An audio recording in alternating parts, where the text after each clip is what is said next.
Are you going diving? Are you excited? Are you scared about equalizing? This video is going to show you some top tips on how you can make sure you can equalize and dive comfortably and safely on your next scuba dive or free dive in the ocean, a pool, or a lake. To start off with, the reason we have to equalize is because of the water pressure. If you guys have been in an airplane, you will know that as you go up, the atmosphere thins and therefore you need to equalize the air spaces inside your head to the outside of your head. The way you do it is just pinch your nose and gently blow out. However, in the ocean, every 10 meters you go down, it's another atmosphere of pressure, meaning the difference between 0 meters of depth and 10 meters of depth is the same as here on land and all the way into space. So it goes 0 out in space, 1 here, 2 at 10 meters, 3 at 20 meters, 4 at 30 meters, etc. So you are doubling or even tripling the amount of pressure your body is usually around on land. So as I said, the easiest way is to pinch your nose and gently exhale. This will push out the pressure from inside your head to equalize your eardrums to the outside surroundings. Now, if that doesn't work, there can be a couple of reasons for this. Number one, you have a cold. Do you have a cold? Because that can make a lot of, because the snot and phlegm can then block up your passages, making it impossible for the air to move through.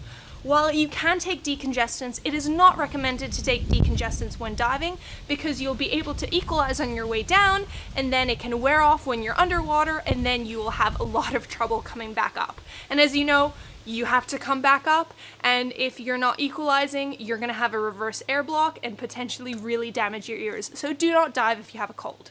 So what can you do? A couple of the ways that I try to do it is I yawn. This tends to stretch all the eustachian tubes. You can move your head from side to side.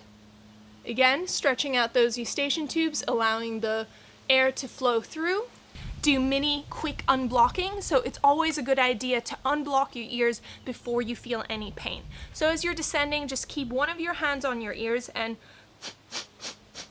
kind of do that while you're holding it the whole way down. So you're equalizing at a much faster rate than the pressure is changing, therefore you're never going to experience any pain. If you still can't, you can try swallowing or a combination of all of the above. If you still can't, do not panic, take your time, go back to the surface, signal to your instructor that something is wrong, you are not equalizing, that you have to go back up. Go back up a little bit and try again.